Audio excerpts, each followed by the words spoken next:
Bismillahirrahmanirrahim. Assalamualaikum warahmatullahi wabarakatuh. Perkenalkan, nama saya Hendro Utomo, calon guru penggerak angkatan 10. Hari ini saya tidak sendiri, saya ditemani dengan teman saya, partner saya dalam satu unit tugas, yaitu Ibu Diantika. Kebetulan Bu Diantika ini mengajar di Mapel Produktif, yaitu PKK, jurusan AKL, Akuntansi Keuangan Lembaga. Assalamualaikum Ibu. Waalaikumsalam Pak Hendro. Bagaimana kabarnya hari ini Ibu? Alhamdulillah, sangat baik. Dengan padatnya acara Ibu, terima kasih telah meluangkan waktunya untuk menyempatkan untuk saya untuk melakukan observasi ya Bu ya. Ya. Oke, saya ingin menyampaikan tujuan dari praobservasi ini yaitu adalah untuk mengevaluasi jalannya proses pembelajaran yang akan Ibu lakukan di dalam kelas. Adapun tujuannya melakukan percakapan praobservasi ini yaitu sebagai persiapan awal sebelum memulai pembelajaran agar lebih siap sehingga memberikan pembelajaran yang menarik bagi murid. Seperti itu ya buat Ibu ya. Oke, langsung saja saya akan coba bertanya pada poin pertama yaitu kira-kira apa sih tujuan pembelajaran yang ingin Ibu capai dari nanti saat observasi di kelas Ibu? Pembelajaran. Terima kasih Pak Hendro. Perlu saya informasikan bahwa tujuan pembelajaran yang ingin saya capai di tahun pelajaran ini untuk mata pelajaran PKK ini, yang pertama ada 3 poin Pak sebenarnya. Yang pertama itu saya berharap peserta didik ini secara kreatif mampu membuat proposal usaha dengan baik dan benar. Itu yang pertama. Yang kedua adalah peserta didik mampu memahami bagaimana cara pemasaran produk dengan baik dan menarik pastinya. Dan yang terakhir, tujuan dari PKK ini sendiri itu peserta didik mampu membuat laporan keuangan setelah apa yang mereka buat gitu, atau produk yang mereka buat itu mereka mampu membuat laporan keuangannya di akhir. Seperti itu kalau untuk tujuan pembelajarannya. Oke, baik, ada 3 ya Bu ya dengan tujuan pembelajaran. Yang pertama membuat proposal usaha, yang pertama, yang kedua adalah membuat kemasan produk, kemasan produk, yang ketiga adalah membuat laporan keuangan. Oke, itu sudah cukup baik sesuai dengan tujuan yang ingin terapkan. Iya, betul. Oke, yang mungkin pertanyaan yang kedua, bagaimana dengan area perkembangan yang ingin Ibu capai dari tujuan yang ada nanti di kelas atau di observasi saat dari tujuan 3 itu? Oke. Untuk area perkembangan yang ingin saya capai itu ada 2 Pak. Saya bisa melihat dari area atau aspek dari pengetahuan itu sendiri dan aspek keterampilan. Nah, untuk aspek keterampilan atau pengetahuan itu sendiri, yang pertama saya tujuannya adalah berharap siswa itu dapat memiliki pengetahuan tentang proses bagaimana pembuatan produk kreatif dan kewirausahaan. Itu secara pengetahuannya. Dan secara keterampilannya, aspek keterampilan di sini siswa memiliki kemampuan dasar tentang produk sampai membuat produk sampai dengan membuat laporan keuangan suatu produknya yang mereka buat nanti. Oke, baik. Jadi nanti yang Ibu ingin kembangkan dari segi pengetahuan adalah dari segi proses produknya ya Bu ya, proses dari produk pembuatannya. Lalu dari segi keterampilannya yaitu adalah membuat hasil produk itu sendiri. Lalu sampai membuat laporan dari hasil produk itu ya. Oke, terima kasih Ibu. Yang ketiga pertanyaannya, bagaimana nih rancangan pembelajaran yang ingin Ibu pakai di kelas nanti? Oke. Untuk rancangan pembelajaran di sini saya menggunakan strategi pembelajaran diferensiasi ya Pak ya. Karena kan memang sesuai dengan kurikulum yang digunakan sekarang gitu ya, kurikulum Merdeka ini, dan di kelas juga kan anak-anak itu beragam ya Pak ya. Jadi dengan pembelajaran diferensiasi ini nanti kita sebagai pendidik itu tahu nih kira-kira apa yang anak butuhkan di kelas, seperti itu. Lalu untuk model pembelajarannya sendiri saya menggunakan PJBL atau Project Based Learning. Di sini nanti anak-anak saya minta untuk membuat suatu produk Pak. Jadi setelah tadi pengetahuannya saya informasikan secara teorinya gitu, anak-anak di sini mampu nanti membuat suatu produk yang nantinya juga akan mereka presentasikan di akhir dari pembelajaran PKK sendiri. Dan untuk metodenya saya menggunakan metode penugasan serta diskusi kelompok. Jadi sebelum mereka merancang atau membuat suatu produk, mereka diwajibkan dulu untuk berdiskusi di kelompoknya sendiri. apa yang mau mereka buat, nanti mereka kedepannya seperti apa, metode pemasarannya menggunakan pakai metode apa, lalu nanti di akhir mereka harus mempresentasikan laporan tadi gitu, berupa penugasan presentasi atau laporan keuangan yang nanti saya tugaskan. Oke, terkait dengan strategi pembelajaran Ibu, Ibu sudah ingin menyampaikan yaitu berkaitan dengan telah melakukan nanti diferensiasi Ibu ya, yang diintegrasikan dengan kompetensi sosial emosional. Lalu untuk model pembelajarannya Ibu memakai PJBL, Project Based Learning, yang akan nanti hasilnya dalam bentuk produk ya. Oke. Lalu untuk model ininya Ibu nanti penugasan dan diskusi kelompok lalu dipresentasikan di dalam kelas tersebut. Oke. Baik Ibu, terima kasih. Yang poin berikutnya yang akan saya tanyakan, yang keempat, yaitu bagaimana dengan media pembelajaran yang akan Ibu lakukan di kelas? Ya, media pembelajaran yang saya gunakan gitu ya, itu banyak ya Pak, pasti media teknologi, karena kan memang anak-anak itu butuh pengetahuan dan butuh ide-ide ya Pak. Jadi memang saya menggunakan mungkin menggunakan laptop sebagai teknologi untuk pemaparan presentasinya, lalu anak-anak juga saya minta untuk menggunakan melihat website atau YouTube gitu ya Pak, dari ide-ide kreasi yang sudah ada di luar seperti itu. Mereka bisa aja ATM gitu ya Pak ya, amati, tiru dan modifikasi gitu. Jadi mereka memang harus punya ide-ide nih, dan mereka kreasikan ide tadi supaya bisa lebih berkembang produknya. Itu sih Pak untuk media ya Bu ya. Medianya, mungkin nanti Ibu memakai medianya itu bersifatnya adalah laptop ya Bu ya. Mungkin nanti bisa tambahkan mungkin Fokus atau proyektor, lalu menggunakan aplikasi-aplikasi presentasi memang sangat dibutuhkan ya, karena anak-anak itu mereka presentasi produk, jadi otomatis pasti mereka lebih mengembangkan itu Pak, aplikasi-aplikasi yang di luar yang memang sangat menarik ya untuk ditampilkan gitu. Baik Ibu. Oke, yang poin kelima itu kira-kira kapan Ibu akan melakukan pembelajaran tersebut? Oke, nah, insya Allah sih saya akan melakukan pembelajarannya besok Pak gitu. Jadi saya bisa mempersiapkan untuk besok pembelajaran yang akan Bapak observasi Ibu ya. Baik, berarti nanti sesuai dengan waktu yang Ibu bisa, yaitu hari Kamis tanggal 25 Ibu. 25 nanti mungkin saya akan coba masuk ke kelas Ibu untuk mengobservasi tadi yang sudah kita lakukan diskusi di awal, poin-poin yang saya tanyakan dari tujuan sampai ke waktu dari Ibu melakukan pelaksanaan pembelajaran. Oke Ibu, dari sini mungkin cukup. Nanti saya akan dari observasi ini saya akan melakukan observasi besok ya Bu ya, pada tanggal 25, nanti jam disesuaikan dengan jam Ibu dalam di kelas. Lalu nanti ketika di observasi saya akan, setelah itu ada langkah berikutnya, itu adalah pasca observasi. Nanti kita akan ketemu lagi di observasi dan di pasca observasi. Baik Ibu, terima kasih telah melakukan percakapan pra observasi hari ini. Sebelum ditutup, mungkin Ibu bisa memberikan review atau refleksi dari apa yang kita lakukan di pra observasi ini. Baik Pak, untuk review yang saya lakukan nantinya itu di sini saya nantinya akan mencoba menyesuaikan antara tujuan, terus juga aspek-aspek yang ingin saya capai, dan juga saya akan sesuaikan dengan strategi serta model pembelajaran yang nantinya akan saya lakukan ketika nanti ada observasi yang Bapak lakukan ke saya, seperti itu Pak. Baik, mungkin cukup, terima kasih. Saya tunggu besok ketika nanti saat observasi di kelas. Semoga sesuai dengan harapan yang ingin Ibu tadi sampaikan di awal sampai akhir. Dan terima kasih waktunya Ibu. Sama-sama. Bisa melakukan observasi dengan saya. Sekian dan terima kasih. Wassalamualaikum warahmatullahi wabarakatuh. Assalamualaikum warahmatullahi wabarakatuh. Waalaikumsalam warahmatullahi wabarakatuh. Bagaimana kabarnya kelas 12 AKL 3?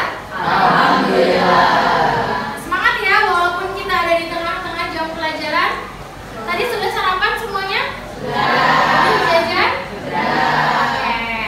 Sip. Baik, pada pertemuan kali ini alangkah lebih baiknya untuk memulai pembelajaran kita buka dulu pembelajaran dengan membaca doa. Boleh dipimpin sama Salva, baca doanya Salva. Duduk siap. Sebelum kita memulai pembelajaran pada siang pagi menuju siang ini, alangkah baiknya kita berdoa. Berdoa dimulai.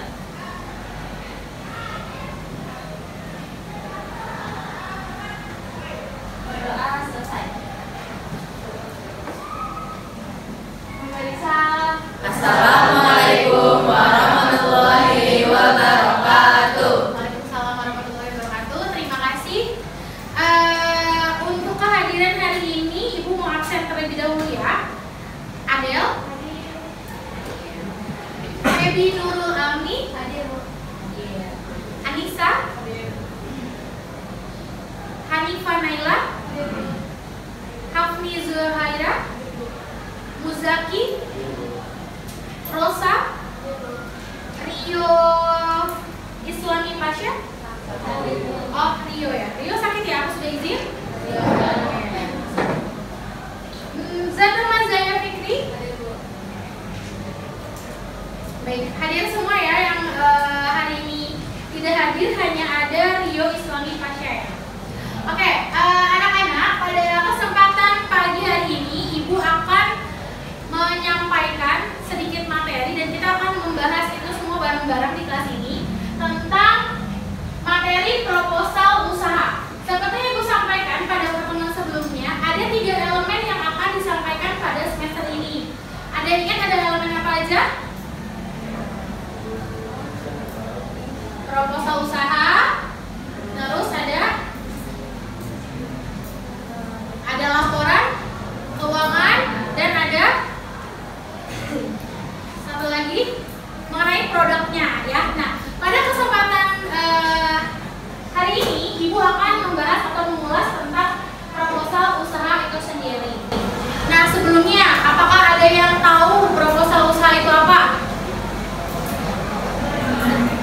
Ada yang tahu proposal usaha itu apa? Atau ada yang sudah pernah membuat proposal usaha? Sebentar, di kelas ini apakah ada anak OSIS-nya? Anak organisasi atau anak ekstrakurikuler? Pernahkah bikin proposal? Pernah. Salva ya? Salva pernah bikin proposal. Apa aja yang di dalam proposal kegiatan yang pernah Salva bikin? Kalau saya itu proposalnya acara. Jadi yang pasti isinya pertama pendahuluan, tujuan dari acaranya, kayak rangkaian acaranya mulai dari hari apa, terus waktunya dari kapan sampai kapan, terus habis itu kayak ada peminjaman alat gitu, sama pembimbingan. Berarti ada rincian di dalamnya ya, rincian kegiatan apa yang ingin kalian lakukan. Nah, di proposal usaha ini sendiri juga nanti kan kalian diharapkan nanti membuat sebuah produk ya, sudah Ibu sampaikan kan. Nanti pelajaran PKK akan ada project. Projectnya itu kalian membuat produk gitu. Produk apa? Kemarin sudah Ibu sampaikan, ada produk kuliner ataupun ada produk kreatifnya. Nah, untuk kuliner sendiri kemarin sudah Ibu bagikan kelompok ya. Ada 6 kelompok di kelas ini, betul? Betul. Ibu mau tes dulu. Kelompok ketuk, kece, kece, kece, janji gak kece.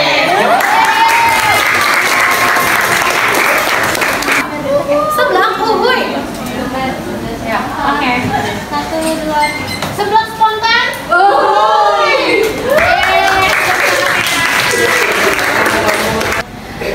Tadi sudah ada jargon dari kelompoknya. Nah, Ibu harapkan nanti kalian hari ini diskusi kelompok gitu ya mengenai tentang 3 ini, proposal usaha. Yang nantinya hasil diskusinya akan kita presentasikan pada hari ini ya. Kalian harus berdiskusi tentang definisi dari proposal usaha itu apa. Kalian cari tahu dari apapun sumbernya yang kalian punya. Lalu tujuan itu apa aja dari proposal usaha. Lalu elemen-elemen atau unsur-unsur apa saja nih yang harus ada dan kalian masukin ke dalam sebuah proposal usaha yang akan kalian bikin.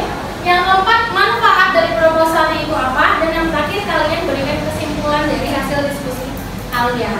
Bisa dipahami? Bisa. Sekarang Ibu minta tolong kalian diskusi tentang 5 komponen di depan ya.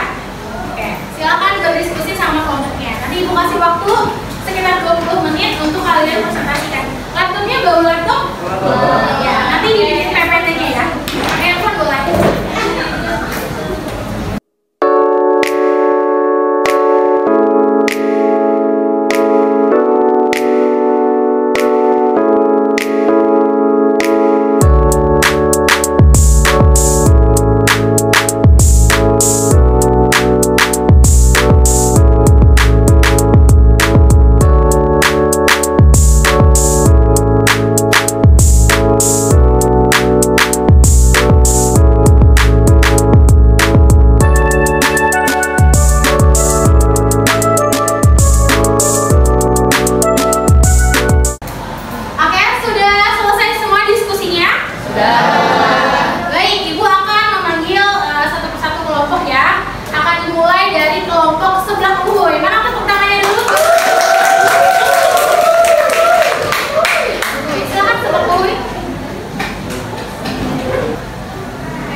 kedua, sebagai pemberitahuan pertama suatu kegiatan. Yang ketiga, berisikan latar belakang dan tujuan kegiatan.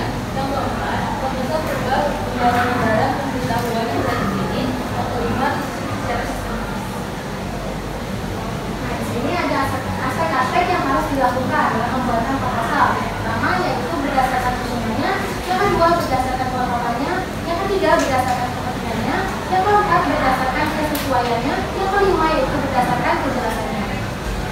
Selanjutnya di sini ada struktur dari proposal. Yang pertama itu adalah kelompok, yang kedua itu ada masalah dan tujuan, yang ketiga itu ada ruang lingkup kegiatan, dan yang keempat itu ada kerangka. Yang selanjutnya yang kelima ada metode, yang keenam ada pelaksana kegiatan, yang ketujuh ada fasilitas untuk studi, dan kedelapan ada keuntungan dan kerugian.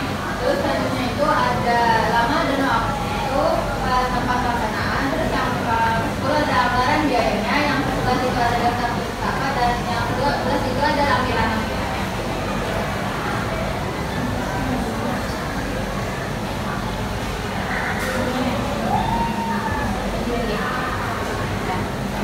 Lalu di sini ada beberapa jenis dari proposal. Yang pertama itu ada proposal bisnis. Proposal bisnis ini merupakan dokumen yang tertulis untuk kita ajukan kepada klien atau pengusaha untuk berinvestasi ke usaha kita.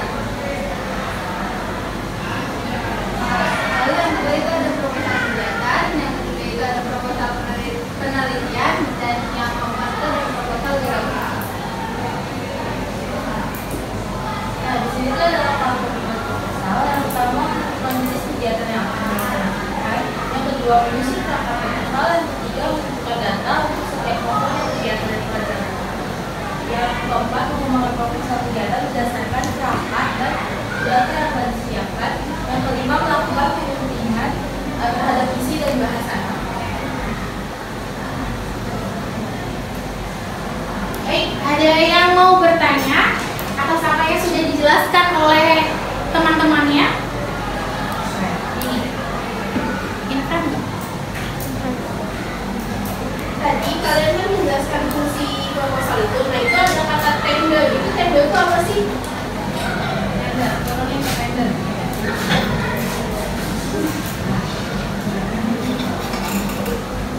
Penanya berikutnya? Ya, boleh. Tadi kan disebutin jenis-jenis dari proposal itu ya. Nah itu ada proposal bisnis dan ada proposal wirausaha. Nah kira-kira apa sih perbedaan antara proposal bisnis dan proposal wirausaha?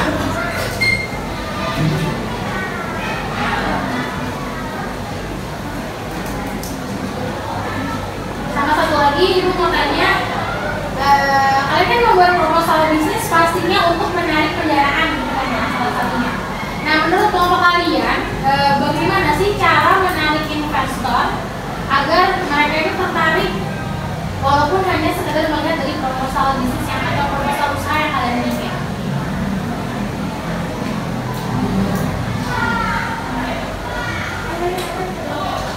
Ini menjawab tentang pertanyaannya. Iya, majuan lagi, majuan, depanan, keluar. Jadi tender itu sendiri adalah lelang atau sistem jual beli yang dilakukan oleh satu pihak dengan mengundang vendor atau penyedia. Lelang ya, jadi ngadain lelang, terus nanti ada pemenang lelangnya, dia yang menang atas ininya, proyeknya, proyeknya. Seperti itu ini bisa dipahami? Bisa. Oke. Selanjutnya, Terus saya juga beberapa pertanyaan. Perbedaan dari proposal bisnis dengan proposal wirausaha itu sedikit berbeda karena proposal bisnis ini biasanya cakupannya lebih luas karena bisnisnya lebih besar gitu dan dengan rencana jangka panjang. Terus sementara proposal wirausaha itu cenderung lebih spesifik dan terfokuskan pada aspek praktis dari memulai atau menjalankan sebuah usaha. Jadi bisa UMKM atau usaha kecil itu. Keduanya ini sebenarnya sama pentingnya, tapi konteksnya aja yang berbeda tergantung pada kebutuhan dan tujuan yang ingin dicapai. oke, jadi ibu simpulin bahwa perbedaannya itu kalau proposal bisnis itu biasanya lebih cakupannya lebih besar. Sedangkan wirausaha itu menang ke bawah ya. Contohnya nanti yang seperti kita bikin, nanti akan kita bikin minggu depan, itu adalah contoh dari proposal usaha atau wirausaha. Dimana proposal ini memang ya baru merintis lah ya, pengusaha-pengusaha yang baru merintis. Sedangkan kalau proposal bisnis dia memang sudah berjalan gitu, sudah berjalan bisnisnya, terus baru mereka membuat proposal bisnis lagi untuk pengajuan pendanaannya ke para investor yang lebih luas lagi. Seperti itu. Adna, ada feedback? Tidak ada. Sudah bisa dipahami? Oke, terima kasih. Pertanyaan satu lagi tadi? Oke, untuk pertanyaan itu gimana sih cara investor bisa langsung gara-gara satu aja? Nah, pertama mungkin kita bisa lihat dari proposalnya yang bagus, contohnya dari company itu yang lebih kayak mungkin lebih estetik atau lebih bagus. Nah, yang kedua ini isi dari proposalnya itu jelas, dia nggak berbelit-belit. Terus perencanaannya harus yang kayak udah matang banget. Terus yang terakhir itu mungkin dari segi presentasinya dia lebih bagus. Oke. Ya, betul ya. Jadi memang proposal, kan tadi pertanyaannya bagaimana cara menarik investor. Yang kita lihat pertama adalah proposalnya saat kita pengajuannya. Bagaimana supaya investor itu tertarik gitu. Kalian mau berteman sama si A, pasti dilihat dulu dong apa nih yang menarik dari si A tadi gitu kan. Oh dia baik, oh dia senyum ke saya, itu akan menarik perhatian kita. Begitupun investor, kalau dia sudah klik dengan proposal usahanya, maka dia akan bisa melakukan pendanaan. Seperti itu ya. Oke, terima kasih. Boleh diakhiri diberikan kesimpulan mungkin. Kesimpulannya adalah proposal ini sangat penting ketika kita melakukan sebuah usaha sebagai agar para investor itu datang kepada kita untuk sebagai pendanaan.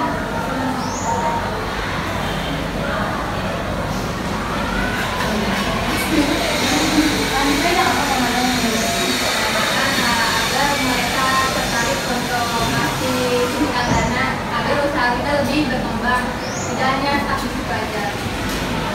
Oke, terima kasih. Kasih tepuk tangan.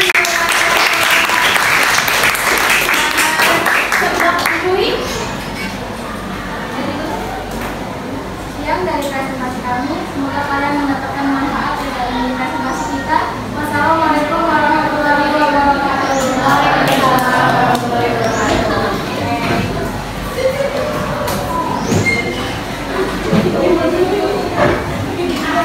Baik, terima kasih atas kelompok sebelumnya yang sudah mempresentasikan hasil dari diskusinya. Bagaimana hasil presentasinya? Bagus?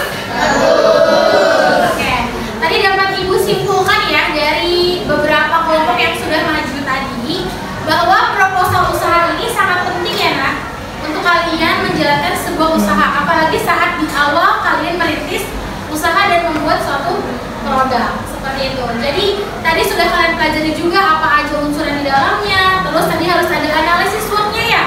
Tadi ada beberapa kelompok yang tidak ada analisis SWOT-nya, tidak apa-apa, tapi itu menjadi hal yang penting nanti di dalam komponen kalian membuat proposal usaha yang nantinya akan kalian buat minggu depan sesuai dengan produk yang akan kalian buat atau kalian tampilkan seperti itu. Baik, itu saja mungkin yang bisa Ibu sampaikan. Ya, bismillahirrahmanirrahim. Assalamualaikum warahmatullahi wabarakatuh. Selamat pagi Ibu Niatika. Bagaimana kabarnya hari ini? Alhamdulillah baik. Ya, alhamdulillah kita ketemu kembali di hari ini, di hari Jumat tanggal 11 September 2024.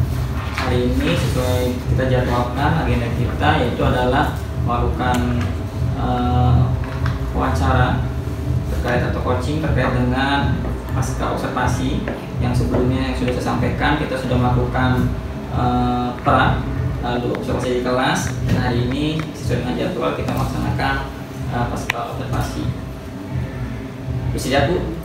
Insya Allah siap. Siap. Oke, alhamdulillah. Oke, kita langsung aja nih dalam pertanyaannya. Bagaimana nih perasaan Ibu terkait dengan jalannya kegiatan observasi kelas yang sudah berlangsung saat kita observasi? Perasaan saya pertama pastinya saya bersyukur ya alhamdulillah sudah terlaksana dengan baik kegiatan observasinya, dan insya Allah sih sudah sesuai dengan apa yang memang saya rencanakan. Alhamdulillah. Pertanyaan pertanyaan kedua selanjutnya, yaitu bisa diceritakan kembali area pengembangan apa yang Ibu lakukan di dalam kelas, kemudian langkah-langkah atau tahapan-tahapan pembelajaran apa yang sudah Ibu lakukan di dalam kelas. Oke, untuk area pengembangan itu sendiri Pak, yang pertama ada tahapannya ya, saya membuat perangkat pembelajaran Pak ya. Dan untuk area pengembangannya sesuai dengan apa yang sebelumnya kita pernah diskusikan gitu ya, area pengembangan yang saya kembangkan itu ada dua. Yang pertama adalah area pengetahuan dan area keterampilan dari peserta didik. Nah, untuk area pengetahuan itu sendiri, pada saat kegiatan observasi itu saya meminta peserta didik untuk mencari informasi tentang apakah itu proposal usaha, seberapa pentingkah proposal usaha itu untuk kegiatan usaha mereka ke depannya, lalu sampai apa saja komponen-komponen yang harus ada dalam pembuatan proposal usaha tersebut. Nah, untuk area keterampilannya sendiri, di sini saya meminta siswa untuk mencoba membuat proposal usaha untuk produk yang sudah mereka tentukan atau yang mereka ingin buat nanti ke depannya, seperti itu. Baik Ibu, terima kasih. Pertanyaan selanjutnya yang ketiga, menurut Ibu sejauh mana area pengembangan yang Ibu sudah sampaikan tadi terkait dengan pengetahuan dan keterampilan sehingga membuat produk, apakah sudah berhasil dilakukan di dalam kelas ataupun belum dilakukan? Oke. Alhamdulillah sih ya, pada pertemuan kemarin ya Pak di kelas, alhamdulillahnya sudah berjalan dengan baik sesuai dengan apa yang saya rencanakan. Baik Ibu, pertanyaan selanjutnya, menurut Ibu apakah kekurangan atau kendala-kendala yang Ibu hadapi pada saat melakukan proses pembelajaran di dalam kelas? Oke. Kendala ada beberapa Pak, kendala dan kekurangannya gitu ya Pak. Yang pertama, saya masih melihat ada beberapa siswa yang memang kurang aktif gitu ya untuk mencari materi, karena kan memang awalnya saya menggali pengetahuannya tadi. Lalu ada juga siswa yang sibuk sendiri Pak gitu ketika berdiskusi. Jadi karena kita sekelompok, jadi ada yang sibuk sendiri, ada yang memang mereka kerja aktif gitu ya mencari apa itu tentang proposal usaha. Seperti itu sih Pak kendalanya, masih ada beberapa aja sih. Baik, terkait kendala itu kira-kira mengapa hal itu bisa terjadi Bu, menurut Ibu? Kalau menurut saya sih begini Pak, waktu kan saya membagi kelompok itu sesuai dengan ini ya Pak, gaya belajar mereka ya gitu. Sedangkan kan kalau anak-anak itu kadang masih pengen tuh satu kelompok mereka sama teman-teman dekatnya gitu. Sedangkan saya bagi itu memang sesuai dengan gaya belajar mereka. Mungkin di tahapan awal ini mereka masih kurang nyaman gitu atau kurang kompak gitu ya dengan kelompok yang saya bikin, seperti itu. Baik. Untuk selanjutnya kira-kira apa yang Ibu nanti akan lakukan Bu untuk biar peserta didik itu bisa aktif dan lebih berkolaborasi di dalam kelas?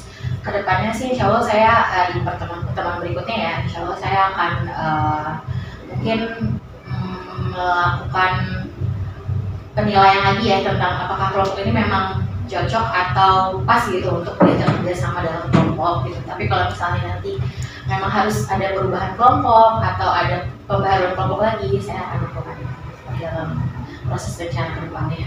Baik, terima kasih. Kalau saya lihat sesuai dengan catatan hasil yang kemarin saya observasi di dalam kelas, itu Ibu sudah melaksanakan dengan baik sesuai dengan modul ajar yang Ibu sampaikan di modulnya, itu di modul PKK.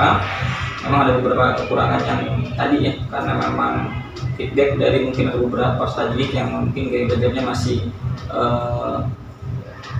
egonya ya, atau bahasanya adalah kepribadiannya atau karakternya memang perlu kita kembangkan lagi. Itu yang pertama.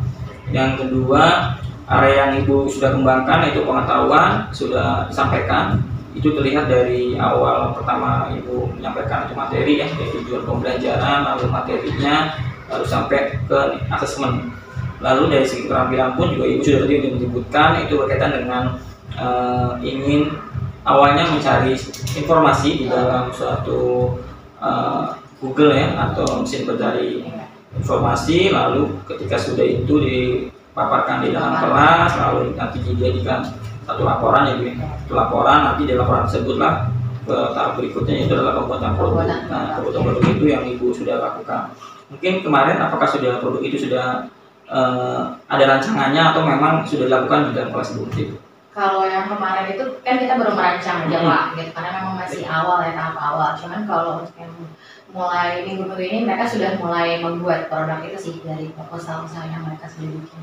Ibu, pertanyaan berikutnya, kira-kira area pengembangan apa lagi yang ingin Ibu kembangkan yang sebelumnya Ibu sudah menyampaikan, yaitu pengembangan dari aspek pengetahuan dan keterampilan. Mungkin perkembangan apa lagi di area untuk studi Ibu? Iya Pak, karena saya mata pelajaran yang saya ambil itu PKK gitu ya, saya pengen mengembangkan inovasi anak sih Pak sebenarnya gitu, yang memang sekarang ini tuh memang dibutuhkan ya, apalagi sekolah kita punya data, ada box inovasi gitu, dan saya pengen anak-anak peserta didik gitu ya di SMK 8 ini lebih mengembangkan inovasinya lagi gitu. Dan mereka harus tahu bahwa mereka untuk membuat suatu produk yang inovasi gitu, mereka juga perlu perencanaan yang matang gitu Pak. Karena di sini memang anak-anak terlihat mereka punya bakat gitu ya, punya kemampuan, tapi mungkin kurang ada dukungan gitu. Jadi saya ingin mengembangkan itu lagi sih, inovasi anak-anak gitu, dengan memberikan banyak masukan, terus juga contoh-contoh ke anak-anak biar anak-anak tuh bisa ya ATP lah Pak. Baik. Terkait tadi yang Ibu sampaikan, yaitu adalah pengembangan inovasi yang terkait dengan beberapa kegiatan program yang ada di sekolah untuk peserta didik. Kira-kira kapan nih Ibu akan melakukan perubahan dengan rencana itu? Yang pertama ya, rencana tadi perubahan inovasi. Terus yang kedua tadi yang terkait dengan rencana untuk peserta didik itu tadi yang Ibu sampaikan di awal, anak itu mungkin kurang aktif dan masih mungkin pemalu dan lainnya. Nah, kira-kira Kak, dari yang Ibu sudah sampaikan tentang rencananya, kira-kira kapan akan melakukan perubahan dengan rencana yang Ibu akan lakukan? Kalau jangka pendeknya mungkin mulai pertemuan berikutnya akan selalu saya perbaiki ya Pak, tapi mungkin akan lebih nanti terlihatnya di semester depan juga akan produk-produk baru gitu ya, jadi mereka menghasilkan produk-produk yang lebih inovatif lagi. Baik, kalau saya boleh bertanya, 1 sampai 10 misalkan, ranknya 1 sampai 10 ketika Ibu sedang melakukan observasi, Ibu di posisi yang berapa? Sayanya ya posisi 8. Kenapa Ibu dinyatakan posisi 8? Karena saya masih harus terus mengembangkan lagi ya Pak, gitu. Jadi juga saya ada keinginan lagi untuk bisa terus memperbaiki proses pembelajaran di kelas. Mungkin terakhir, saya juga mengucapkan terima kasih sudah melakukan pasca observasi dan praobservasi. Saya melihat tujuan Ibu sudah baik dan sampai ke areanya. Saya juga mengetahui bahwa Ibu adalah aktif di SMK Jakarta ya. Itu perlu dikembangkan kembali. Saya yakin untuk peserta didik kita akan sama-sama membuat menjadi proses pembelajaran yang aman, nyaman dan menyenangkan, supaya memang peserta lebih bahagia dalam proses pembelajaran. Mungkin cukup dari saya. Terima kasih atas hadirnya hari ini dan waktunya. Semoga Ibu sehat selalu. Selamat melanjutkan aktivitas kembali dan sampai ketemu pertemuan berikutnya terkait dengan tadi yang Ibu rencanakan. Saya akan tanyakan kembali apakah sudah berjalan dengan baik atau belum. Sekian dan terima kasih. Wassalamualaikum warahmatullahi wabarakatuh. Waalaikumsalam warahmatullahi wabarakatuh. Terima kasih juga untuk Pak Hendro. Sama-sama.